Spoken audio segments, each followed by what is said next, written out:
എല്ലാവർക്കും PSC വോയേജറിന്റെ പുതിയൊരു ക്ലാസ്സിലേക്ക് സ്വാഗതം.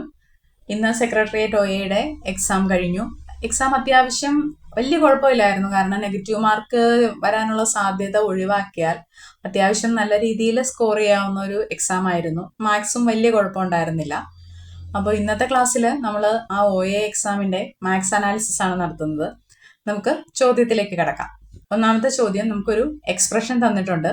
2 raised to 5 into 2 raised to 3 into 3 square into 3 raised to 4 into 5 square the whole divided by 2 raised to 6 into 3 cube into 5 raised to 4 into 6 the whole raised to -1നെ ലഘൂകരിച്ചാൽ കിട്ടുന്നത്.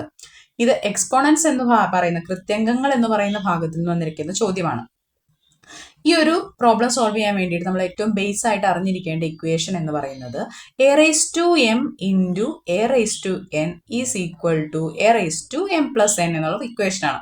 അതായത് base same ആയിട്ടുള്ള രണ്ട് കൃത്യംഗങ്ങളെ തമ്മിൽ ഗുണിക്കുന്നതിന് പകരം ആ ബേസ് അതുപോലെ തന്നെ എടുത്തെഴുതി അവയുടെ പവറുകൾ തമ്മിൽ ആഡ് ചെയ്താൽ മതി. ഇതാണ് നമ്മുടെ എക്സ്പ്രഷൻ. അപ്പോൾ ഈ വലിയൊരു എക്സ്പ്രഷനെ നമുക്കൊരു ചെറിയ എക്സ്പ്രഷനാക്കി മാറ്റാം. നമ്മൾ ആദ്യം ന്യൂമറേറ്ററിന്റെ സൈഡ് ഒന്ന് കൺസിഡർ ചെയ്യാം. ന്യൂമറേറ്റർ ഞാൻ ആദ്യം ഒന്ന് എടുത്തെഴുതാം. 2 raised to 5 into 2 cube into 3 square into 3 raised to 4 into 5 square. അപ്പോൾ സെയിം ബേസിൽ കിടക്കുന്നത് ഏതാ? ഇത് രണ്ടും സെയിം ബേസ് ആണ്, ഇത് രണ്ടും സെയിം ബേസ് ആണ്. അപ്പൊ നമുക്ക് ഇതിനെ a raised to m into a raised to n എന്നുള്ള ഫോം ആണല്ലോ. അപ്പൊ ഇതിനെ എങ്ങനെ മാറ്റി എഴുതാം? a raised to m plus n. അപ്പൊ ഇതെന്ത് വരും? 2 raised to 5 plus 3 again into ഇതെന്ത് വരും? ഇത് സെയിം ബേസ് ആണ്, 3 ആണ് ഇവിടെ അല്ലെ. അപ്പോൾ 3 raised to 2 plus 4 into 5 square. അപ്പോൾ which is equal to 2 raised to 5 plus 3 എന്ന് പറയുമ്പോൾ 2 raised to 8 into 3 raised to 6 into 5 square. അപ്പൊ നമ്മുടെ ന്യൂമറേറ്റർ ഈ ഒരു ഫോമിലോട്ട് റെഡ്യൂസ് ചെയ്തു. ഇനി നമ്മൾ ഡിനോമിനേറ്റർ നോക്കാം. ഡിനോമിനേറ്റർ എന്താണ്?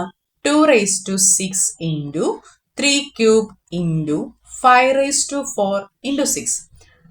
ഈ ഒരു രീതിയിൽ കിടക്കുമ്പോൾ നോക്കാം. ഇതിൽ ഈ 6നെ നമുക്ക് ഒന്ന് ഘടകങ്ങളാക്കി എഴുതാം. എങ്കിലാണല്ലോ നമുക്ക് ഇതിനെ ഒന്നുകൂടെ റെഡ്യൂസ് ചെയ്തെടുക്കാൻ പറ്റുള്ളൂ. കാരണം 2 into 3 6 ആണെന്ന് നമുക്കറിയാം. അപ്പോൾ ആ ഒരു ഫോമിലേക്ക് 6നെ മാറ്റി എഴുതുകയാണ് എങ്കിൽ നമുക്ക് ഈ ഒരു 2 raised to 6 into 3 cube എന്നുള്ളടത്ത് നമ്മുടെ ലോ അപ്ലൈ ചെയ്യാനായിട്ട് പറ്റും.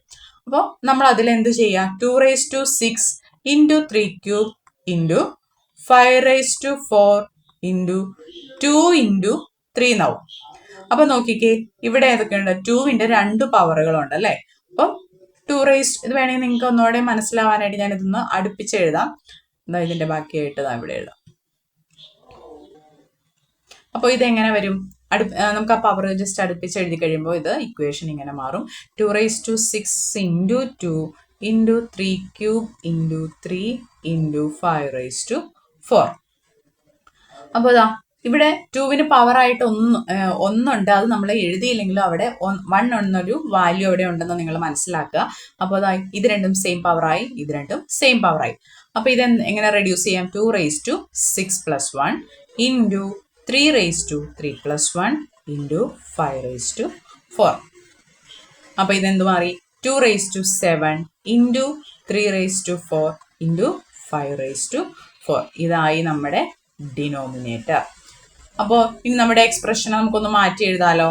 ന്യൂമറേറ്റർ ഇവിടെ ഉണ്ട്, ഇത് ന്യൂമറേറ്റർ ആണ്, ഇത് ഡിനോമിനേറ്റർ ആണ്. ന്യൂമറേറ്ററും ഡിനോമിനേറ്ററും നമുക്കിപ്പോൾ കിട്ടിയിട്ടുണ്ട്. അത് വെച്ച് നമുക്കൊന്നുകൂടെ ഒന്ന് എക്സ്പ്രഷൻ നമുക്കൊന്ന് എടുത്തെഴുതാം. അപ്പൊ എക്സ്പ്രഷൻ എങ്ങനെ വരും? 2 raised to 8 into 3 raised to 6 into 5 square the whole divided by 2 raised to 7 into 3 raised to 4 into 5 raised to 4 the whole raised to -1. അപ്പൊ ഇതിനെ നോക്കാം. 2 raised to 8ഉം 2 raised to 7ഉം കൂടെ കട്ട് ചെയ്ത് കഴിഞ്ഞാൽ എന്ത് വരും? ഇവിടെ 2 എന്ന് വരും. again 3 raised to 6 by 3 raised to 4 cut ചെയ്ത് കഴിയുമ്പോൾ ഇവിടെ എന്ത് വരും? 3 square എന്ന് വരും. 5 square by 5 raised to 4 ഇവിടെ കട്ട് ചെയ്ത് കഴിയുമ്പോൾ ഇത് 5 square എന്ന് ഡിനോമിനേറ്ററിൽ വരും. അപ്പോൾ ഇതിനെ ഒന്ന് നമുക്ക് വൃത്തിയായിട്ട് ഇങ്ങനെ എടുത്തെഴുതാം. ബാലൻസ് വരുന്ന 2 into 3 square the whole divided by 5 square. The whole raise to -1. അപ്പൊ ഇത് എന്ത് വരും? 3 square 9, 9 × 2 18, 18/25 the whole raise to -1. അപ്പോൾ ദ ഹോൾ റേസ് ടു -1 ആണെന്നുള്ള കാര്യം നിങ്ങൾ ശ്രദ്ധിക്കണം. അപ്പോൾ ഇതിന്റെ നേരെ ഇൻവേഴ്സ് വരും. അപ്പോൾ 25/18 ആയിരിക്കും നമ്മുടെ ആൻസർ. ഓപ്ഷൻ ഡി ആണ് നമ്മുടെ ആൻസർ ആയിട്ട് വരുന്നത്. അപ്പൊ നമുക്ക് അടുത്ത ചോദ്യത്തിലേക്ക് കടക്കാം. 4, 11, 30, 67 ഈ ശ്രേണിയിലെ അടുത്ത പദം ഏത്? നമുക്ക് ശ്രേണിയിലെ അടുത്ത പദം കണ്ടുപിടിക്കണം. അപ്പൊ ഈ ഓരോ ടേമും തമ്മിൽ ഒരു കോമൺ കണക്ഷൻ ഇവർ തമ്മിലുണ്ട്. അതെന്താണെന്ന് കണ്ടുപിടിച്ചിട്ട് നമുക്ക് നെക്സ്റ്റ് ടൈം കണ്ടുപിടിക്കണം. അപ്പൊ ഇതെന്ന് പറഞ്ഞു കഴിഞ്ഞാൽ ഓരോ നമ്പറിന്റെയും ക്യൂബിനോട് 3 കൂട്ടുന്ന രീതിയിലാണ് ഇത് ഓരോന്നിനെ അറേഞ്ച് ചെയ്തേക്കുന്നത്. അതായത് 1 ക്യൂബ് + 3 എന്ന് പറയുമ്പോൾ എന്ത് വരും? 1 ക്യൂബ് 1, 1 + 3 4. ഇനി 11 എന്ന് പറയുന്നത് 2 ക്യൂബ് + 3 ആണ്. അതായത് 8 + 3 ആണ് 11. എഗെയിൻ നോക്കിക്കോ, 3 ക്യൂബ് + 3 എന്ന് പറയുന്നത് എത്രയാ? 27 ആണ് 3 ക്യൂബ്. 27 3 30. 4 ക്യൂബ് + 3 എന്ന് പറയുമ്പോൾ 64 3 67 അല്ലെ? ഈ 4 ടേമും ഈ ഒരു റിലേഷൻ കീപ്പ് ചെയ്യുന്നുണ്ട്. അപ്പൊ സ്വാഭാവികമായിട്ടും അടുത്ത നമ്പർ എന്ന് പറയുന്നത് എന്തായിരിക്കും? 5 ക്യൂബ് + 3 ആയിരിക്കും. എന്ന് പറയുന്ന 5 ക്യൂബ് 125, 125 + 3 128 ആയിരിക്കും നമ്മുടെ ആൻസർ. ഓപ്ഷൻ ബി ആണ് ആൻസർ ആയിട്ട് വരുന്നത്. അടുത്ത ചോദ്യം, എ എന്നത് പ്ലസ്, ബി എന്നത് ഇൻറ്റു, സി എന്നത് മൈനസ്, ഡി എന്നത് ഡിവിഷനെയും സൂചിപ്പിച്ചാൽ 8b 12a 18d 6c 2 എന്തായിരിക്കും എന്നാണ് ചോദിച്ചേക്കുന്നത്. അപ്പൊ ഇങ്ങനെ വരുന്ന കേസിൽ നമ്മൾ ആദ്യം ഈ നമ്പേഴ്സിനെ ഇങ്ങ് എടുത്തെഴുതുക. 8, 12, 18, 6, 2. ഇനി ഇതിന് ഓരോന്നിനും കറസ്പോണ്ടിങ് ആയിട്ടുള്ള ചിഹ്നങ്ങൾ എന്താന്ന് നോക്കാം. ബി എന്നത് ഏതാണ്? ഇൻറ്റു. ഇനി എ എന്നത് പ്ലസ്, ഡി എന്നത് ഡിവിഷൻ, സി എന്നത് എന്താണ്? മൈനസ്. ഇത് ബോഡ്മാസ് റൂൾ വെച്ചിട്ടാണ് ഈ ഒരു ഓപ്പറേഷൻ നമ്മൾ പെർഫോം ചെയ്യാനായിട്ട് പോകുന്നത്. ബോഡ്മാസ് റൂൾ എന്ന് പറയുന്നത് എന്താണ്? Bracket of division, multiplication, addition, subtraction. ഇതാണ് ഓർഡർ എങ്കിലും ആദ്യം ബ്രാക്കറ്റ് ഓപ്പറേഷൻ പെർഫോം ചെയ്യും, പിന്നെ ഡിവിഷൻ, പിന്നെ മൾട്ടിപ്ലിക്കേഷൻ, പിന്നെ അഡീഷൻ, പിന്നെ സബ്ട്രാക്ഷൻ. ആ ഒരു ഫോമിലാണ് കിടക്കുന്നത് എങ്കിലും ഓൾമോസ്റ്റ് എല്ലാ ചോദ്യങ്ങൾക്കും ഈ ഒരു 4 എണ്ണം ഡിമാസ് മാത്രമാണ് പെർഫോം ചെയ്യേണ്ടി വരാറുള്ളൂ. അപ്പൊ ആദ്യം നമ്മൾ ഡിവിഷൻ, ദെൻ മൾട്ടിപ്ലിക്കേഷൻ, അങ്ങനെ പോയിട്ട് സബ്ട്രാക്ഷൻ. അപ്പൊ നമ്മുടെ ഈ ഒരു കേസിൽ ഇതിൽ ആദ്യം ചെയ്യേണ്ട എക്സ്പ്രഷൻ ഏതാണ്? ഡിവിഷൻ. അതായത് 18/6 എന്നുള്ളതാണ് നമുക്ക് ആദ്യം ചെയ്യേണ്ടത്. 18/6 3. അപ്പൊ 8 × 12 + 3 - 2. അപ്പൊ ഡിവിഷൻ കഴിഞ്ഞു. ഇനി നമുക്ക് ചെയ്യേണ്ട മൾട്ടിപ്ലിക്കേഷൻ. അപ്പൊ മൾട്ടിപ്ലിക്കേഷൻ എന്ന് പറയുമ്പോൾ ഇതാണല്ലേ. അപ്പൊ 12 × 8 എത്രയാന്ന് നമുക്ക് നോക്കാം. 2 8 16, 1 8 8 1 9, 96. 96 + 3 - 2. അപ്പൊ മൾട്ടിപ്ലിക്കേഷൻ കഴിഞ്ഞു. ഇനി നമ്മൾ അഡീഷൻ പെർഫോം ചെയ്യാൻ പോവാം. എഗെയിൻ ഇതാണ് നമ്മുടെ ആഡ് ചെയ്യേണ്ട ഇക്വേഷൻ. 96 + 3 എത്രയാണ്? 99 - 2. അപ്പൊ ഇനി നമുക്ക് സബ്ട്രാക്ഷനെ ബാലൻസ് ഉള്ളൂ. 99 - 2 97 ആണ് നമ്മുടെ ആൻസർ. Option C. അപ്പൊ അടുത്ത ചോദ്യത്തിലേക്ക് കടക്കാം. താഴെ പറയുന്നവയിൽ ഒറ്റയാൻ ഏത്? ത്രികോണം, ചതുരം, ചാപം, വൃത്തം. ഇതിന്റെ ആൻസർ വരുന്നത് ഓപ്ഷൻ സി ചാപമായിരിക്കും. കാരണം മറ്റു മൂന്നും ത്രികോണം, ചതുരം, വൃത്തം എന്നിവ ഒരു കംപ്ലീറ്റഡ് ഷേപ്പ് ആണ്. ചാപം എന്ന് പറയുന്നത് വൃത്തത്തിന്റെ ഒരു ഭാഗമായിട്ടുള്ള വൃത്തഭാഗത്തെയാണ് എന്തെന്ന് പറയുന്നത്? ചാപം എന്ന് പറയുന്നത്. അപ്പോൾ ഓപ്ഷൻ സി ആണ് ഈ ചോദ്യത്തിന്റെ ആൻസർ ആയിട്ട് വരുന്നത്. അടുത്ത ചോദ്യം നോക്കിക്കേ. ഗോളം is 4πr², then dash is to 3πr². ഇത് ഫസ്റ്റ് സെക്ഷനിലെ റിലേഷൻ മനസ്സിലാക്കി സെക്കൻഡ് സെക്ഷൻ കംപ്ലീറ്റ് ചെയ്യാനാണ് പറഞ്ഞേക്കുന്നത്. ഗോളത്തിന്റെ ടോട്ടൽ സർഫസ് ഏരിയയുടെ ഇക്വേഷൻ ആണ് എന്ത്? 4πr². അപ്പൊ എന്തിന്റെ ഇക്വേഷൻ ആണ് 3πr² എന്നാണ് ചോദിച്ചേക്കുന്നത്. അതായത് ഇത് എന്തിന്റെ ടോട്ടൽ സർഫസ് ഏരിയ ആണ്. അത് എന്തിന്റെയാണ്? അർദ്ധഗോളത്തിന്റെ ടോട്ടൽ സർഫസ് ഏരിയയുടെ ഇക്വേഷൻ ആണ് 3πr². അപ്പൊ ഈ ചോദ്യത്തിന്റെ ആൻസർ വരുന്നത് ഓപ്ഷൻ സി ആയിരിക്കും. അടുത്ത ഡയറക്ഷനിൽ നിന്നുള്ള ഒരു ചോദ്യമാണ്. വിവേക് 10 കിലോമീറ്റർ തെക്കോട്ട് നടന്നതിന് ശേഷം പടിഞ്ഞാറോട്ട് തിരിഞ്ഞ് 4 കിലോമീറ്റർ നടന്നു. വീണ്ടും വടക്കോട്ട് തിരിഞ്ഞ് 5 കിലോമീറ്റർ നടന്നു. അവസാനം കിഴക്കോട്ട് തിരിഞ്ഞ് 4 കിലോമീറ്റർ നടന്നു. പ്രാരംഭ ദിശയുമായി ബന്ധപ്പെട്ട് ഇയാൾ ഇപ്പോൾ ഏതു ദിശയിലാണെന്നാണ് ചോദിച്ചേക്കുന്നത്. അപ്പൊ നമുക്ക് ആ ഡയറക്ഷൻ ആദ്യം ഒന്ന് വരയ്ക്കാം.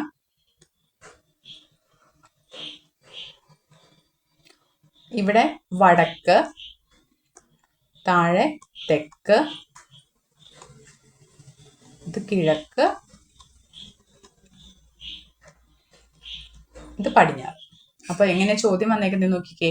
വിവേക് 10 കിലോമീറ്റർ തെക്കോട്ട് നടന്നു. അപ്പൊ ദാ ഇവിടം വരെ വിവേക് നടന്നു. ഇത് എത്രയാണ്? 10 കിലോമീറ്റർ. 10 കിലോമീറ്റർ തെക്കോട്ട് നടന്നതിന് ശേഷം പടിഞ്ഞാറോട്ട് തിരിഞ്ഞ് 4 കിലോമീറ്റർ. പടിഞ്ഞാറെന്ന് പറയുമ്പോൾ ദാ ഇങ്ങോട്ട് തിരിഞ്ഞ് 4 കിലോമീറ്റർ നടന്നു. വീണ്ടും വടക്കോട്ട് തിരിഞ്ഞ് 5 കിലോമീറ്റർ നടന്നു. അപ്പൊ ഇത് മൊത്തം 10. ഇവിടം വരെ 10 നമുക്കറിയാം കണ്ടു. ഇവിടം വരെ 10. അപ്പൊ അത്രയും നടന്നിട്ടില്ല. വീണ്ടും വടക്കോട്ട് തിരിഞ്ഞ് 5 കിലോമീറ്റർ നടന്നു. അവസാനം കിഴക്കോട്ട് തിരിഞ്ഞ്, അപ്പൊ ഇനി അവൻ ചെയ്യാൻ വന്നത് കിഴക്കോട്ടാണ്. അപ്പൊ കിഴക്കോട്ട് തിരിഞ്ഞ് 4 കിലോമീറ്റർ. 4 കിലോമീറ്റർ എന്ന് പറഞ്ഞാൽ ഇത്രയാന്ന് നമുക്കറിയാലോ. 4 കിലോമീറ്റർ നടന്നു. പ്രാരംഭ ദിശയുമായി ബന്ധപ്പെട്ട് അയാൾ ഇപ്പോൾ ഏത് ദിശയിലാണ്? അപ്പൊ അവൻ ദാ ഇവിടെയാണ് ഇപ്പൊ നിൽക്കുന്നത് അല്ലെ. അപ്പൊ ഇത് ഏത് ഡയറക്ഷനാണ്? ഇവിടെ നിന്നാണ് സ്റ്റാർട്ട് ചെയ്തത്. അപ്പൊ ഇയാൾ നിൽക്കുന്നത് ഇപ്പൊ ഏത് ഡയറക്ഷനിലാണ്? തെക്ക് വശത്തേക്കാണ്, തെക്ക് ദിശയിലാണ് നിൽക്കുന്നത്. അപ്പൊ ഇവിടെ ആൻസർ വരുന്നത് ഓപ്ഷൻ ഡി ആണ്. നമുക്ക് അടുത്ത ചോദ്യം നോക്കാം.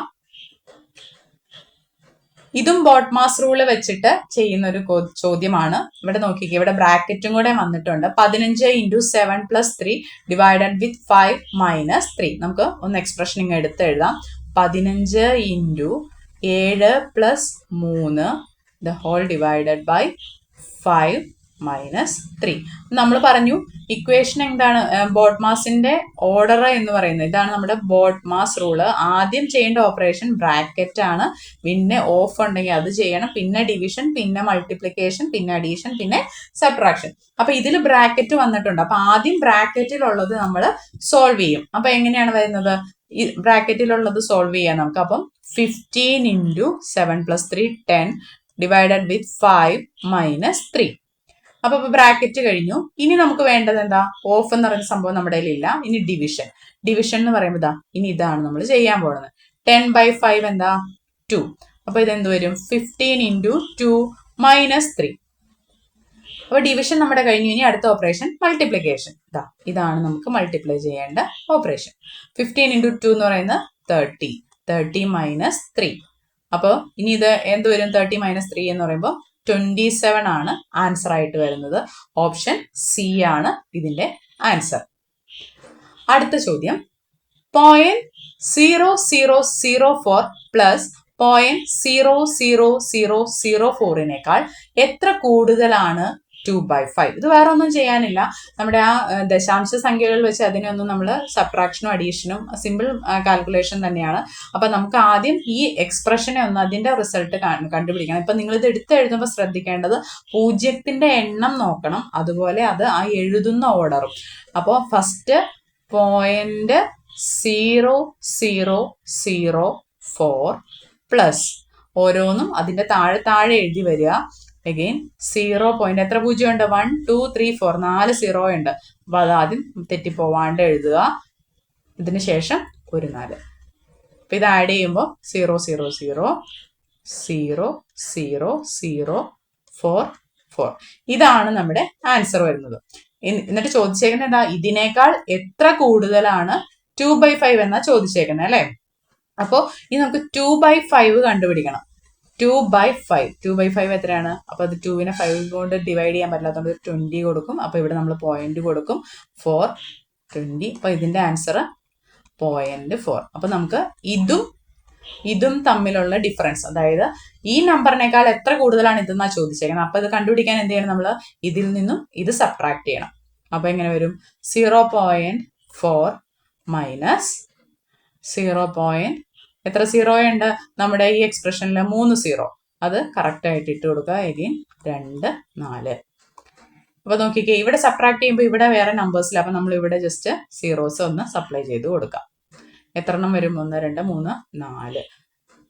ഇനി നമുക്ക് 0 4 പറ്റില്ല. അപ്പൊ നമ്മൾ ഇവിടെ നിന്ന് ഒരു ബോറോ ചെയ്യും. 10 - 4 6 വരും. 9 - 4 5. 9 - 0 9 9 3. അപ്പൊ നമ്മുടെ ആൻസർ 0.39956. ഓപ്ഷൻ ഡി ആണ് ആൻസർ വരുന്നത്. ക്ലിയർ? അടുത്ത ചോദ്യം നോക്കാം.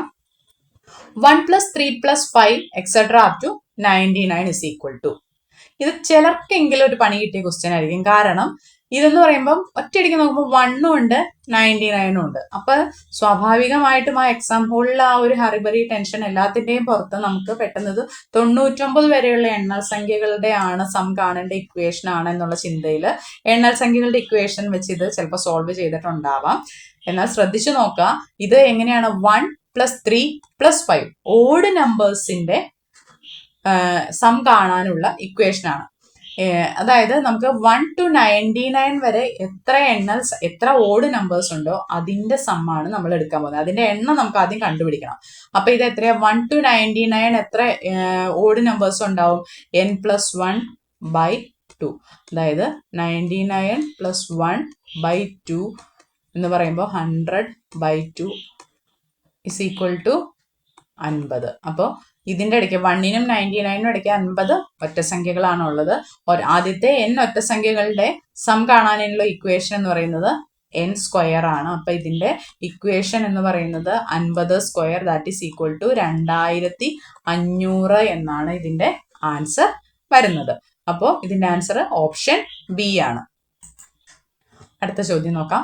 ഒരു സമഭുജ ത്രികോണത്തിന്റെ ഒരു വികർണത്തിന്റെ നീളം 18 സെന്റിമീറ്ററും അതിന്റെ പരപ്പളവ് 216 സെന്റിമീറ്റർ സ്ക്വയറും ആയാൽ രണ്ടാമത്തെ വികർണത്തിന്റെ നീളം എത്രയായിരിക്കും എന്നാ ചോദിച്ചേക്കുന്നത്.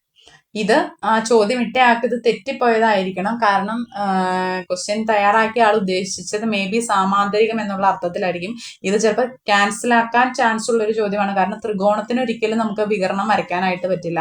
വികർണം എന്ന് പറയുന്നത് ഒരു ശീർഷത്തിൽ നിന്നും ഓപ്പോസിറ്റ് ശീർഷത്തിലേക്ക് വരയ്ക്കുന്ന ഒരു ലൈനാണ് വികർണം. അപ്പം 3 സൈഡുള്ള ത്രികോണത്തിന് ഒരിക്കലും നമുക്ക് അങ്ങനെ ഒരു പോസിബിലിറ്റി ഇല്ല. 4 വശമുള്ളതിനാണ് വികർണം സ്റ്റാർട്ട് ചെയ്യുന്നത്. അപ്പോൾ സമഭുജ സാമാന്തരികമായിരിക്കണം മേ ബി ചോദ്യകർത്താവ് ഉദ്ദേശിക്കുന്നത്. അപ്പൊ നമുക്കിതൊരു സമഭുജ സാമാന്തരികം എന്ന രീതിയിൽ ഈ ചോദ്യത്തിനെ മാറ്റി എഴുതുമ്പോൾ എങ്ങനെയാണ് ആൻസർ വരുന്നതെന്ന് നോക്കാം.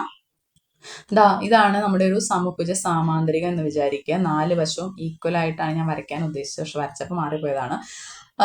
നോക്കുക, സമഭുജ സാമാന്തരികത്തിന്റെ ഒരു വികർണത്തിന്റെ നീളം ഇതാണ് വികർണം എന്ന് പറയുന്നത്. ഒരു കോണിൽ നിന്നും മറ്റൊരു കോർണറിലേക്ക് വരയ്ക്കുന്ന ലൈൻ. 2 വികരണം, നമുക്കിതിന് D1 എന്നും D2 എന്നും പേര് കൊടുക്കാം. ഒരു സമഭുജ സാമാന്തരികത്തിന്റെ 2 വികരണങ്ങൾ നിങ്ങൾക്ക് തന്നിട്ടുണ്ട് എങ്കിൽ അതിന്റെ ഏരിയ കണ്ടുപിടിക്കാനുള്ള ഇക്വേഷൻ എന്ന് പറയുന്നത് ½ D1 D2 ആണ്. അപ്പോൾ ഈ ഇക്വേഷനിലേക്ക് നമുക്ക് അവൈലബിൾ ആയിട്ടുള്ള വാല്യൂസ് സബ്സ്റ്റിറ്റ്യൂട്ട് ചെയ്യാൻ നോക്കിയൊക്കെ ചോദ്യത്തിൽ ഒരു വികരണത്തിന്റെ നീളം D1 തന്നിട്ടുണ്ട്. അത് എത്രയാണ്? 18 സെന്റിമീറ്റർ എന്ന് തന്നിട്ടുണ്ട്. ഓൾസോ ഏരിയ തന്നിട്ടുണ്ട് 216 സെന്റിമീറ്റർ സ്ക്വയർ എന്ന ഏരിയയും തന്നിട്ടുണ്ട്. അപ്പൊ ഇത് നമുക്ക് സബ്സ്റ്റിറ്റ്യൂട്ട് ചെയ്യാം. 216 is equal to ½ into D1 18 into D2.